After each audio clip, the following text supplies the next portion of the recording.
They've been around since prehistoric times. Oysters have survived when many other things have become extinct. From the bayous to the restaurants, oysters have helped to define Louisiana. There's mystique about what is this flavor going to be. And you get in a real bite of the sea. You want to eat some oysters? But oil in the water threatens many layers of the oyster industry.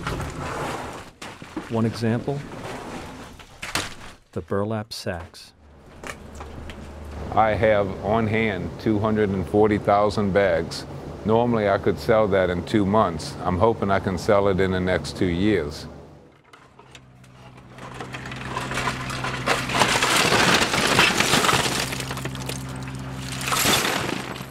In a place called Bayou Grand Caillou, Santos Rodriguez captains the Miss Allison through waters that for now remain clean.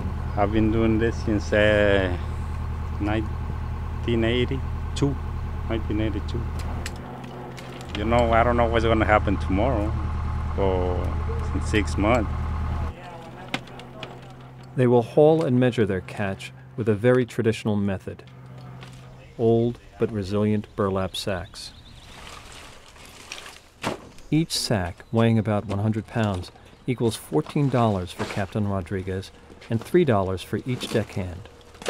A good day used to mean 80 sacks. Today, the team has brought in 30.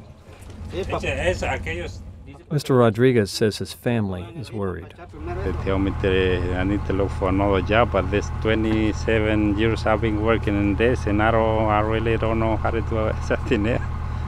But I learned fish. But this is gonna be hard. Tagged with the Louisiana seal, the bags are then transported to a processing plant. This is Motivated Seafoods in Houma, Louisiana. Before the oil spill, the company processed 60,000 pounds of oysters a day. I would say less than half we're bringing in now of what we did in June of '09. Mike Voisin is a seventh-generation oysterman. He and his brother run Motivated. To be able to get into menus, you have to have the product available.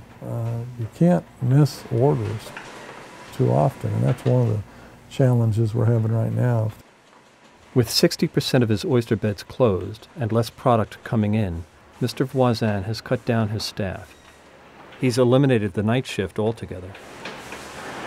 But while work has slowed for Mr. Voisin and the crew of the Miss Allison, it has stopped completely for the supplier of these burlap sacks, a former oysterman turned entrepreneur. I knew that somebody had to sell the bags. Just one day I decided I wanted to see if I could make a living doing it. 22 years ago, Steve Earhart began to buy used bags in bulk from coffee companies.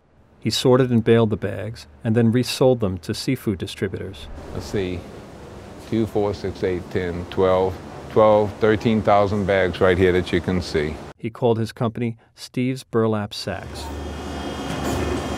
This isn't the most desirable job. It's hot in the summertime, it's freezing in the wintertime, and all year long it's dusty and dirty. As his business grew, he became known as the burlap sack guy. He hired 6 employees.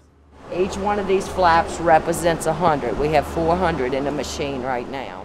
He paid them $13 for each bale of 500 bags. But demand for the bags dried up after the oil spill forced the shutdown of many oyster beds. A few weeks ago, he had to lay off his staff. I brought them all together and told them that I think we'll finally reach the end. They all asked, when will we go back? And still today, I can't tell them if we'll ever come back. For now, bags still arrive to the French Quarter.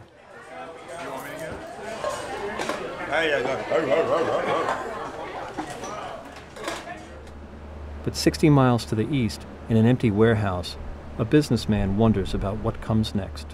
One of my worst fears is throwing this away because this is all paid for. My money's involved in this. This is my bank right here.